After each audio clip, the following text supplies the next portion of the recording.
नायब सैनी को हरियाणा का मुख्यमंत्री बने हुए 1 साल पूरा हो गया है। नायब सैनी ने 1 साल के दौरान 2 सरकारों की अगुवाई की। नायब सैनी की अगुवाई में ही बीजेपी ने हरियाणा में लगातार तीसरी बार सरकार बनाने का इतिहास रचा। पूर्व सीएम मनोहर लाल खट्टर की नेगेटिविटी को दूर करने के लिए बीजेपी हाईकमान ने नायब सैनी पर दांव खेलने का काम किया और बीजेपी हाईकमान का ये दांव पूरी तरह से सफल रहा। अब सवाल ये उठता है कि 1 साल में नायब सैनी ने क्या प्रोग्रेस हासिल की है, 1 साल में नायब सैनी ने बीजेपी को कहां पहुंचाया है और 1 साल के बाद अब नायब सैनी पैमाने पर कहां खड़े हैं। नमस्कार, मैं हूं कुलदीप शिवरान। आज की खरी न्यूज़ में हम चर्चा करेंगे नायब सैनी के वर्तमान पैमाने की, नायब सैनी की वर्किंग की, नायब सैनी की इमेज की और नायब सैनी की कैपेसिटी की। नायब सैनी को लेकर फिलहाल किसी तरह कोई नेगेटिविटी नहीं है, क्योंकि 9.5 साल के कार्यकाल में जहां मनोहर लाल खट्टर के खिलाफ तमाम नेगेटिव बातों का प्रचार हुआ था, उन्हें हिटलर कहा जाता था, उन्हें हेडमास्टर कहा जाता था, लेकिन ये बात हकीकत है कि मनोहर लाल खट्टर के राज में 9.5 साल तक ना तो सीएम हाउस में और ना ही सीएम ऑफिस में दलालों की एंट्री हुई। यानी 9.5 साल में मनोहर लाल खट्टर एक बेदाग छवि के साथ अपने पद पर बने रहे और आज भी केंद्रीय मंत्री के तौर पर मनोहर लाल खट्टर का ये रुतबा बरकरार है।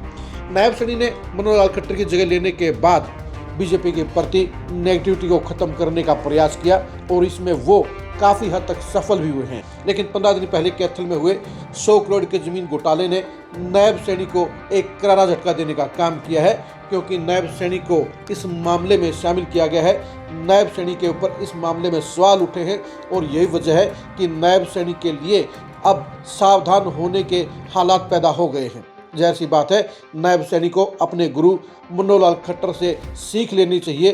उन्हें ये पता होना चाहिए कि उनके लिए क्या सही है और क्या गलत है, क्योंकि जहाँ मनोहर लाल खट्टर ने अपने इर्द गिर्द कोई मंडली नहीं बनने दी, जहाँ उन्होंने अपने नाम की किसी को ठेकेदारी नहीं दी, जहाँ उन्होंने किसी को सुपर सीएम के तौर पर फीलिंग नहीं लेने दी, वहीं उनके आसपास कोई भी भ्रष्टाचार की बात करने वाला शख्स नहीं था। यानी मनोहर लाल खट्टर के सिस्टम में कभी भी बेईमानी, कभी भी भ्रष्टाचार एंट्री नहीं कर पाया और यही वजह रही कि उनका दबदबा, उनका रसूख लगातार बीजेपी में मेंटेन रहा और इसी रसूख की वजह से अब वो राष्ट्रीय अध्यक्ष की दावेदारी में नंबर 1 पर चल रहे हैं।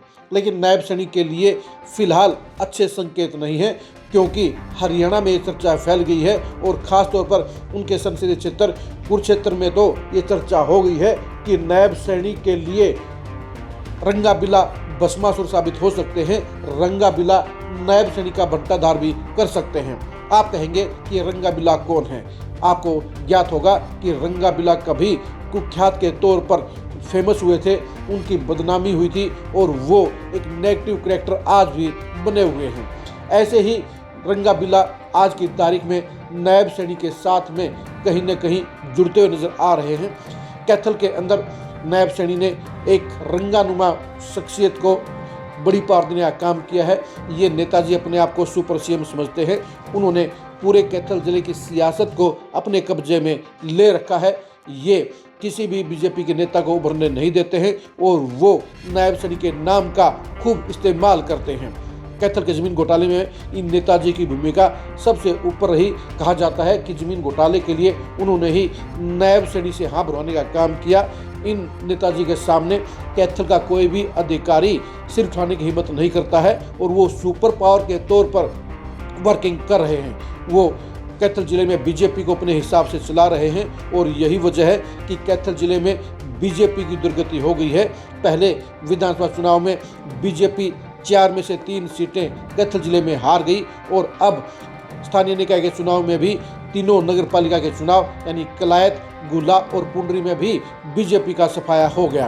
बेशक से अब ये नेताजी पहली पोस्ट पर नहीं है, यानी जिलाध्यक्ष नहीं है, लेकिन उनकी पावर जिलाध्यक्ष से ज़्यादा है और वो अपने आप को सुपर सीएम कहते हैं और ये भी कहते हैं कि नायब सैनी से कोई काम हो तो वो मिनटों में करवा सकते हैं। अगर ऐसी शख्सियतें नायब सैनी की ठेकेदारी लेंगी तो जाहिर सी बात है कि नायब सैनी का रुतबा खराब होगा, नायब सैनी के बारे में नेगेटिविटी फैलेगी और नायब सैनी के लिए ऐसे लोग किसी तरह से अच्छे नहीं हैं।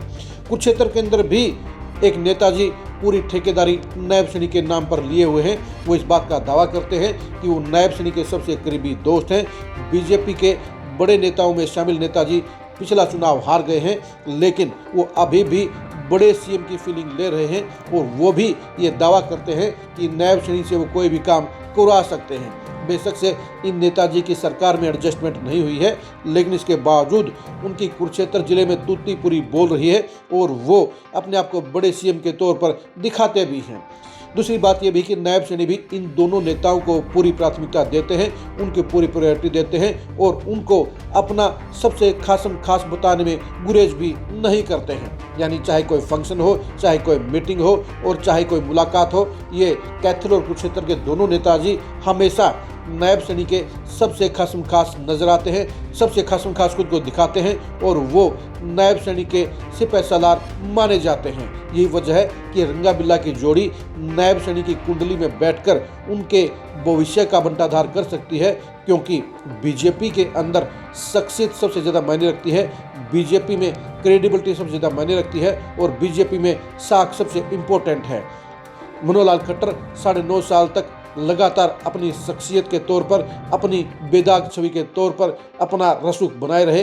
अब नायब सैनी के लिए भी वो रसूख बनाए रखने की चुनौती है। मनोहर लाल खट्टर ने कभी भी अपनी शख्सियत से, अपनी ईमानदारी से समझौता नहीं किया और यही वजह है कि आज भी उनकी बीजेपी में तूती बोल रही है। नायब सैनी को भी इसी पैटर्न पर चलना होगा। अगर उनके नाम के ठेकेदारी नेता लेते रहेंगे, अगर उनके नाम की ठेकेदारी उनके रिश्तेदार लेते रहेंगे, अगर उनके नाम की ठेकेदारी उनके घर के लोग लेते रहेंगे, तो जाहिर सी बात है कि बीजेपी हाईकमान ये बातें बर्दाश्त नहीं करेगा, बीजेपी हाईकमान ये सिस्टम बर्दाश्त नहीं करेगा और ऐसे में नायब सैनी की कभी भी गद्दी के ऊपर खतरा मंडरा सकता है, कभी भी उनकी कुर्सी खिसक सकती है।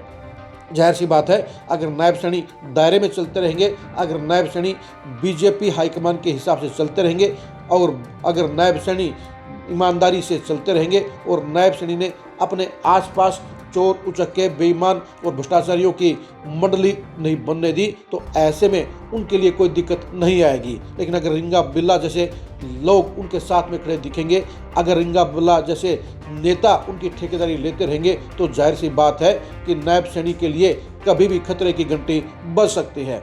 आप कैथल और कुरुक्षेत्र जिलों के इन रिंगा बिल्ला के बारे में क्या कहेंगे, कमेंट करके जरूर बताइए। क्या नायब सैनी अपने चहेते नेताओं के कारण गलत फैसले नहीं ले रहे हैं, इसके बारे में भी कमेंट करके जरूर बताइए। क्या नायब सैनी को दोस्तों की ठेकेदारी आगे चलकर महंगी नहीं पड़ जाएगी, इसके बारे में अपनी राय दीजिए। आप हमारे फेसबुक पेज को फॉलो कीजिए, आप हमारे यूट्यूब चैनल को सब्सक्राइब कीजिए। नमस्कार।